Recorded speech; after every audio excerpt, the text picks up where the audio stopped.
Welcome to our next WestGrid Town Hall at the start of term here and start of the school year. I see Erin put on nice colored leaves there, but I don't know about you guys, but outside my office it's snow on the ground. So maybe we're starting winter a little bit early.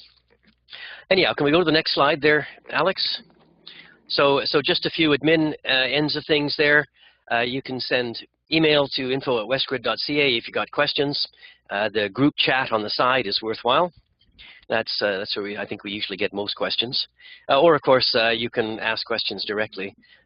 But if you could please mute your mic so that we don't get any interference unless you actually have a question, and then feel free to join in. So yeah, if you could unmute your mics, that would be great. Okay, next slide, Alex. Yeah, so we've got today 4 things to work through. First off, I'm going to do some quick updates on the resource allocation competition and some WestGrid things that are going on. Then Jamie Rosner from the UBC Advanced Research Computing Group, we'll be talking about the Canadian Bioinformatics Helpdesk, kind of a nice service that Compute Canada has been developing, and Jamie's the lead there.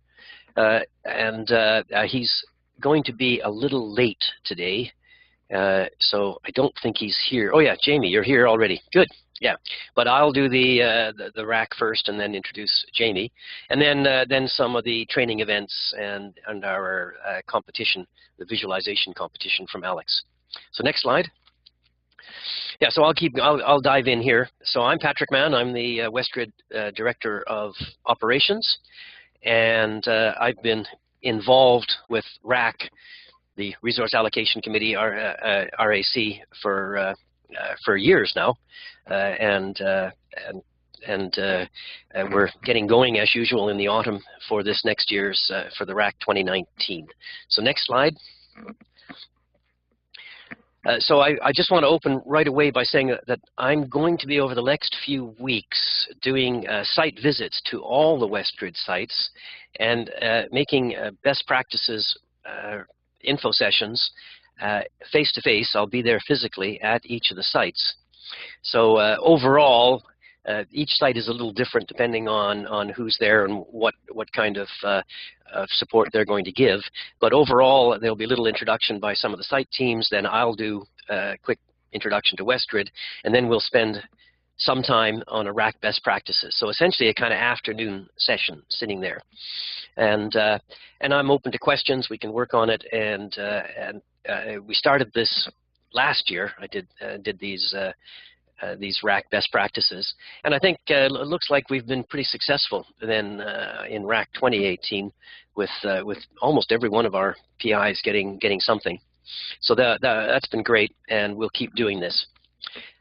I've put up the list there. So this Monday, next Monday, I'll be at the University of Manitoba, and then later on next week in Victoria, and then you can see the dates after that for Alberta, Calgary, UBC, SFU, and it looks like I will actually be going to University of Saskatchewan. That one is still being scheduled.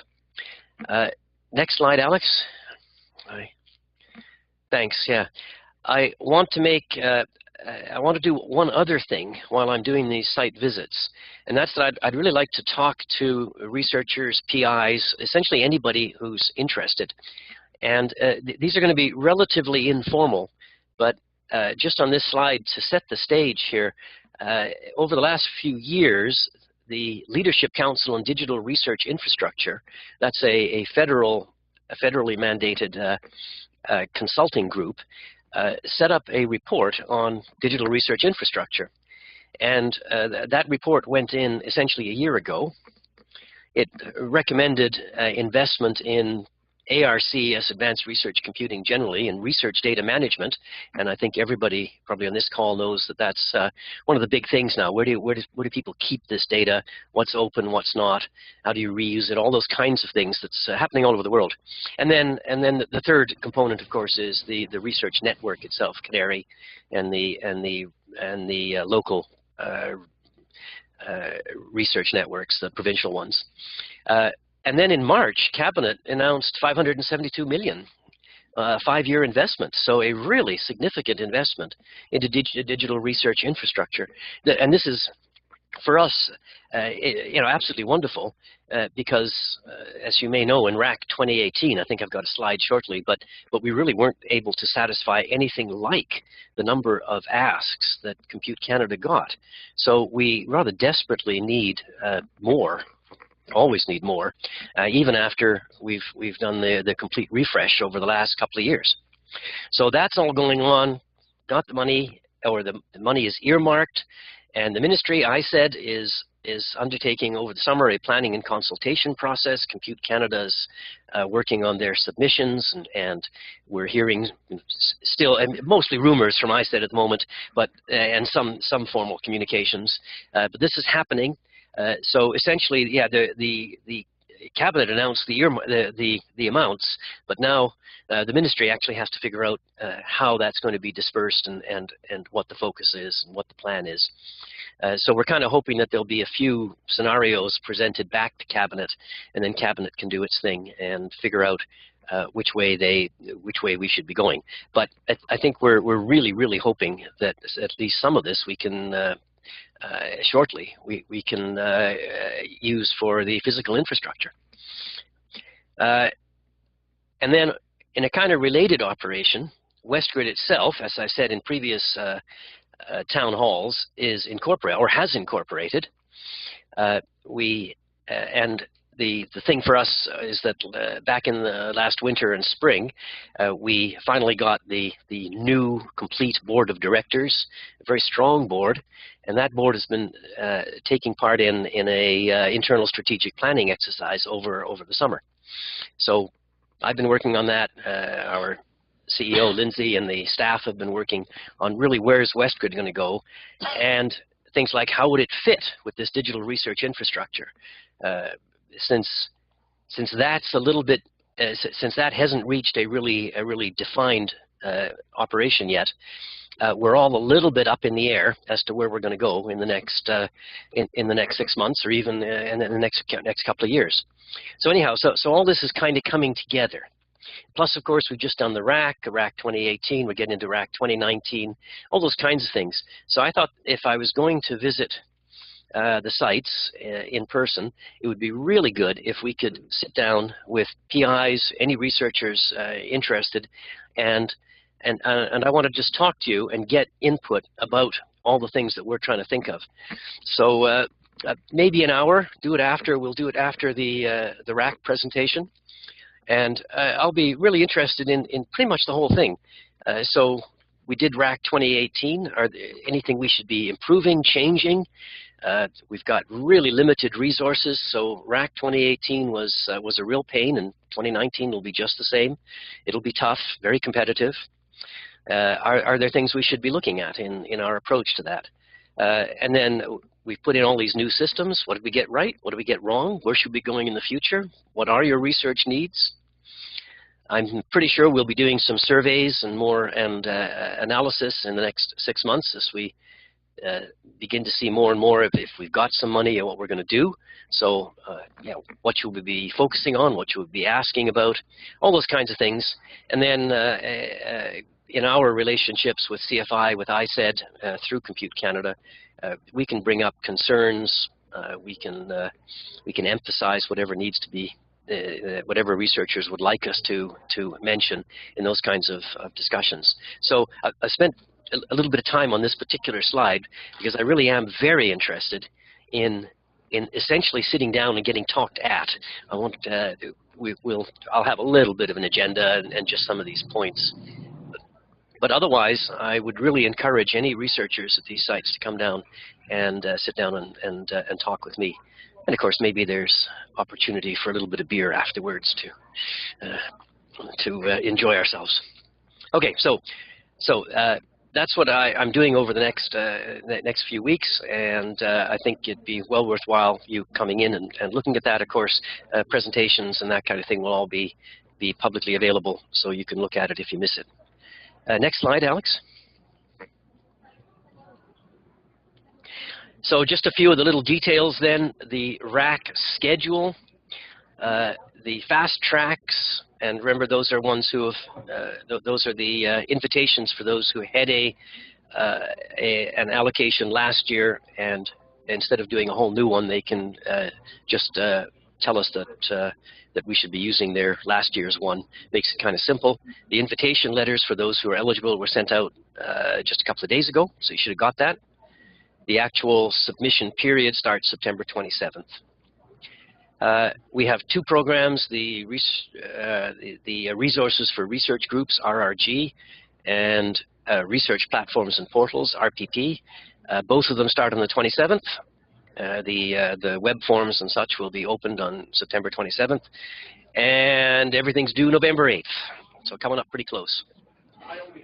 Just to note, too, that the Research Platforms and Portals, you might remember that those are multi-year awards, and we expect a status report, and that status report is due January 10th. So again, you'll get an email reminding one that it's time to do the progress report. I will just quickly notice that one of the things we've done in the way of changes to RPP is that those status reports now are going to go through a more formal review, not a rated review, but more to see that there is reasonable progress in developing one of these platforms or portals. And then, of course, the usual stuff. The award letters go out in March, and we ourselves have our face-to-faces and big discussions with the scientific reviewers in February. And then, if all is well, first week in April, we usually get the allocations actually implemented. Next slide. Here are our resources, and I've just put these up really just to note that it looks really good. We got all these nice new machines, and essentially we'll only have the new machines. There may be some legacy systems still available for 2019, but rather minimal. We've got the new GP4 Beluga in the middle of the screen there, where the purchase orders are in for that new machine, and delivery next few months, and then installation over the winter. So that should be in production for RAC 2019. So that's a very, very welcome addition. But even so, we're predicting that we won't be able to satisfy a really competitive operation this year for the RAC. So next slide. Yeah, get started now. I said this at the last. This is a slide directly from the last town hall. But you know, everything you can do to make a really good RAC proposal is good because of that really competitive aspect. So performance estimates, storage usage, cloud usage, and then the nearline end of things, which isn't yet available, but that project is in the middle of being implemented. So we should have that nearline, which remember is a tape offload approach where you can sort of identify data that we can offload to tape. All good because, as usual, we don't have enough storage either. So yeah, getting started is good, and hopefully I'll start to see you, everybody, in the next couple of weeks and can talk about the details. I won't talk about details today. Next slide. So as usual at these town halls, I try to do a little bit about what's happened in the for our systems over the last couple of months, and then some idea of what's coming up. So the big one is the top one there. I'm sure everybody noticed Graham was down for essentially 3 weeks. That was a big facility upgrade to additional equipment. And Patrick, you're pausing. It's paused a couple of times for you, so you just had about a 5 or 10 second gap there. Oh, did it? Yeah, thanks. Okay. Yeah, did you get the Graham stuff going on there? A little bit. I think you were just starting. Okay. Yeah. Oh, well, interesting. So yeah. So I say the Graham was the big outage, 3-week outage there for this major facility upgrade. Unfortunately, the big file system didn't come up perfectly. About 2% of files, that's still about 8 million files, needed to be restored. They were corrupted. There are details on the status reports, and I think the restore has only just been completed, just yesterday, or maybe even it's still going on this morning. And I saw some tickets about real slow file system performance. So I think something is going on there. So yeah, so that was a big one, but a necessary one. Then a couple of small ones. Cedar had a small network outage just to do a firmware upgrade, but they're at 100 gigabit now, which is great. So that was on August 30th. And also over the summer, they've been upgrading the Atlas Large Hadron Collider stuff, the new system there in production, and the data migration went on, but I don't think many users would have seen much of that one. And then Arbutus, the cloud in Victoria, they had a short BCNet network maintenance that didn't affect the machine itself, but affected access for just a few minutes. So not too bad. The big one was Graham. Next slide. So upcoming maintenance, Orsinus, the legacy system, is scheduled for power systems later on in October. And I'll just note that Orsinus is our remaining legacy system, and it is scheduled for defunding on March 31st. I think we got a bit of a slide later on about that. Cedar is is also scheduled for a major outage, some operating system stuff. This was delayed from hoping to get that one done in August too. You'll see announcement to that. It'll be more toward the end of October. And just to note that Cedar is, the SFU guys are planning an own cloud update. That nearline service has to go in, and they are in the middle of working with their cloud partition, which is not yet available. So things will start to happen later on in the year. And then Arbutus Cloud, I've got a slide. Next slide. So Arbutus has a big, massive upgrade. They've got lots of new gear, and essentially, they're taking the opportunity in this upgrade to use all the lessons they've learned over the last few years about running a cloud. So this is not just an upgrade of the existing one. They're going to create a whole new cloud, migrate everybody to that new cloud, and then take the old hardware and add it to the new cloud. And things like new deployment system, new monitoring, new alerting, and some new architecture and configuration. So quite a big operation. I really want to encourage everyone to go to the webinar next week on September 20th, where the Arbutus guys will be giving all the details. And I've put some of the URLs there for the details. You can see what's going on there. You'll have a significant period. The new platform is supposed to be available October 3rd, but they won't be shutting down the old one for months. So really go to the webinar and get the details there. Yeah, next slide. And then, as mentioned, Orsinus, it'll be going away at the end of March. Maybe UBC will keep it going. I haven't, but you can talk, if you're from UBC, you should talk to your ARC services. And I think just a key point is that users are responsible for migrating data. So Orsinus is quite not that big, but keep an eye on your data if you're using Orsinus. I don't think there are a lot of people doing it, but the right place to move data is /project, and it'd be good to think about that migration so that when March comes around, you're not panicking. And of course, you can always ask us for help. Yeah, next slide. This was just a bit of a fun slide I thought I would stick in. I was in Toronto a few weeks ago at the Compute Canada planning session, where we were looking at what CFI were doing in this digital research infrastructure and such. And along the way, I spent an hour or two looking at Niagara, the SciNet Toronto large parallel system. And that was kind of a hoot. It's a pretty impressive system. It's pretty unique. So I thought I'd just very, very quickly touch on two of the things that really struck me.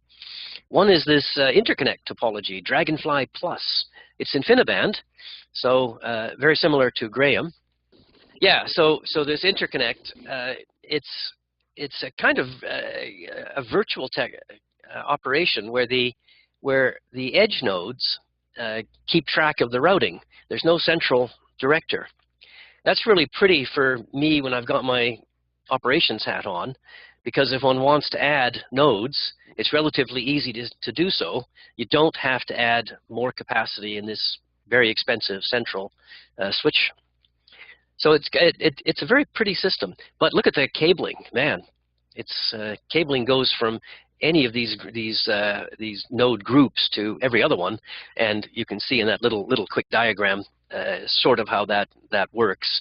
And it has to be very carefully set up. You can't just unplug one of those cables and plug it back in again somewhere else. Each node has got to know exactly where it's connecting, and it's dynamic. So it does try to set up the routing for the most efficient way possible on its own, kind of a virtual approach. So I really like this. I haven't heard, or I haven't been able to talk to any of our big users to see what their experience is yet. We certainly had some big tests back when Niagara started in February, and there were some really nice results. And the other thing I'll just mention very quickly is that burst buffer. So there's a whole bunch of SSDs, 256 terabytes, attached to the Niagara nodes, and this gives a extremely fast place for you to do things like do checkpoint restarts, that kind of stuff. I don't think it's under high use yet, but it's something to be well aware of. It's a unique facility, these burst buffers. None of the other systems have that, and it's very much designed around, say, very large, thousands of core jobs.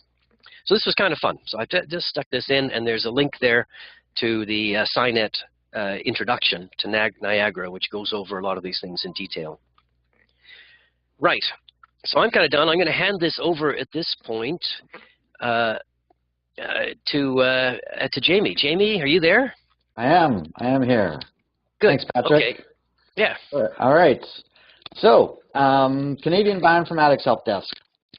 Now, I would like to introduce this to those of you that haven't heard about it. For those Compute Canada folks, you've probably heard me talking about it ad nauseum, but one more time. Here we go. So this is, I guess, next slide, please. So here it is, the Canadian Bioinformatics Helpdesk. This is a support service that we launched back in January, which is for bioinformaticians, and it's by the Bioinformatics National Team, and it's also the community at large can all participate in providing this support. So this is 100% free, and it's available to everybody, not just those with Compute Canada accounts. And it's available in English. And next slide, please. Next slide, Alex. Oh, there it is. Yep, sorry, thanks. It's also available in French. So as far as we know, this is the only kind of forum or service of its kind that's available in both languages. Next slide. So what is it exactly? Well, the central feature, it's an online forum, like Stack Overflow, or for those of you that are familiar with BioStars or SeqAnswers, it's your typical community forum. So anybody and everyone can use the search tool to browse existing knowledge base. And if you want to post a question or a comment, you just need to sign up for a free account. So anybody in the community, that is anybody with an account, can answer a question or make a post to a discussion. But ultimately, all of these questions will be answered by a member of the Compute Canada Bioinformatics National Team. So that's what sort of sets this apart from some of these other community forums, is that we've got this dedicated panel of experts across the country that are dedicated to providing this support. So what kind of questions exactly? Well, bioinformatics is a very broad field. So anything bioinformatics, which could basically be anything related to the science or the procedures, but also anything on the technical side. So if you're having problems running or configuring software or pipelines, or questions about which software is appropriate for you to use. Next slide, please. So here's an example of a question post, and as I mentioned, anybody can answer this, but when you do receive an answer from one of our team members, you can see there that it's labeled as staff, so you know that one of these experts has answered your question. Next slide. So if you want to know specifically or a little bit more about who has answered your question, or just the team in general, we've got our team page here. This is just some of it. If you scroll down, you would see that there are currently about 15 of us. So this group was put together as a partnership between Compute Canada, the BC Genome Sciences Centre, and the Canadian Centre for Computational Genomics. And it's also worth mentioning that, so beyond these 15 members, because as I mentioned, it's a very broad field. So even though there's 15 of us, we might not know the answer to everything. So we do also have access to an extended network. As I mentioned, the GSC and the C3G, so we can actually sort of go out there to our partners, or even anyone within our network at each of our institutions, and go and find somebody that can provide the right answer to these questions. Next slide. So another important feature is that we provide a one-on-one service. So using our contact form, you can request a one-on-one with a member of our team. And the reason for this is that not all questions can be answered in a forum. So maybe you need a lot of help, and you can't just keep posting, what do I do now? So sometimes you just need to sit down with somebody and have a discussion. So we offer a 1 hour one-on-one session. And the requirement here is that, again, you don't need a Compute Canada account per se, but you do need to be a member of a Canadian research institution. So when you're requesting a one-on-one session, all you need to do is use your institutional email, and that's how we vet those sessions. So the sessions ideally would take the form of an in-person meeting. Of course, that's not always possible, but we can always do it over the phone or by video call. And next slide. So here's our training page. So here we post workshops and training sessions, anything bioinformatics related. And the important thing here as well is that we encourage users to request training. If there's something that they need training in and it's not being provided, they can request, and if we get enough requests on a particular topic, we can work to provide a workshop. Next slide. So just in summary, as I mentioned, we have this expert panel and the extended network. We also have administrative access on the Compute Canada system. So we're able to help users across the country. We can help troubleshoot their problems directly when necessary. And also we're knowledgeable with respect to the Compute Canada infrastructure, and we can advise users accordingly. We can also connect them to flexible free training, which is accessible mostly from anywhere since they're online. There's the one-on-one sessions that I just talked about, and also service in French. So as I said, we launched this back in January. So far we have just over 140 registered users. We've had about 35 question posts and discussions since the launch. We've done about 4 of these one-on-one sessions, and we're looking to continue building this community. So if there's anyone out there that is a bioinformatician, I would encourage you to sign up and get an account and start posting questions or participate. Or if you know anyone down the hall that is a bioinformatician, or if there are bioinformatics groups that you think could benefit from this service, please feel free to spread the word. And next slide is it. So thank you very much.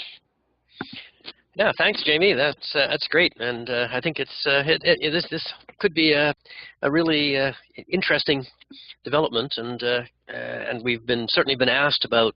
The point was we've been asked over the years about bioinformatics support and what we did about it. So that was so this has been kind of response to it, and many thanks to Jamie and of course the UBC folks for leading all this. So any questions? Doesn't seem to be Jamie. I encourage everybody, or anybody in the bioinformatics end of things, to join in. Okay, great. Okay, in that case, yeah. Over to Alex. All right. Can you hear me? Yep. Excellent. So my name is Alex Rasumov. I'm a WestGrid Training and Visualization Coordinator, and I'm going to talk about training events and the Visualization Challenge. So I will start with this fall's webinar schedule. Our regular time slot for webinars is every other Wednesday, starting on September 19th at 10 a.m. Pacific. 2 events this fall will be off schedule, one on September 20th and one in mid-November. The webinars cover mostly introductory topics, getting started on the Compute Canada cluster, Compute Canada Cloud and deploying software stack in a virtual machine, scheduling, automating bioinformatics analysis, and so on. So we have a couple of guest talks from MathWorks, MATLAB, and a WestGrid researcher, and a special visualization session in November. You can find all details and links to register for these webinars at the link on this slide. And all webinars will take place in this very video room, so WestGrid training. And we will also be sending a link to each event to all registered participants. We also have several in-person training events in September. So the largest one is the Research Computing Bootcamp at the University of Alberta from September 24th to the 28th, with a large number of sessions starting from how to write a successful Compute Canada RAC application to the basics of HPC in 3 parts, so Linux command line, working on a cluster, and basics of coding, and quite a few sessions on data processing. So it's really great to see all these topics, especially on data processing, and we hope in the near future to bring all of these topics to folks at other institutions as well. Also, around the same time, the SFU library is organizing a 3-day event around Python and ArcGIS. So I'll be actually teaching a full-day introductory Python class there. So if you can attend, if you are either in Edmonton or in Vancouver and you can attend these events, please register. So the links for both events are in the slide and also in the training events page in the lower right corner. So the big news, today we are announcing a new round of the Visualize These competition. So we've been running these events since 2016, 3 years in a row now. And last year we had a number of really fantastic visualizations submitted. So this year we decided to have 2 separate tracks, one with the molecular dynamics dataset and one with the humanities dataset. And these 2 tracks are essentially 2 independent competitions with their own first, second, and third place prizes. And you can find all the details of this year's competition at the link in the center of the, at the center of this slide right here. I need to show the right slide. And the data sets themselves will be available for downloading on October 1st. And then participants will have 2 months to work on their visualizations. So all submissions are due on November 30th at midnight. And the main challenge in both data sets this year is actually not visualization itself, but finding the right elements in the data that would let you answer some interesting questions. So we'll put a list of such questions and challenges into the description of each data set, and we hope to see some interesting solutions by the end of November. Okay? And so finally, I would like to remind you that we have an online repository where we gather all our recent training materials, presentation slides, screencast videos, documentation, various links in one place. So there's information on getting started on Compute Canada systems, as you can see in the menu at the top, programming guides for various languages and libraries, domain-specific training, so bioinformatics, social sciences and humanities, molecular dynamics, specific tools such as visualization, cloud computing, also materials from our summer schools, and the details of all our upcoming training events. So finally, if you want to request any training at your institution or suggest any training topics, please get in touch with us. So you can email us support@westgrid.ca or also info@westgrid.ca, and we'll be happy to answer you as soon as we can. So I think that's all. That's all for my part. So thanks everybody.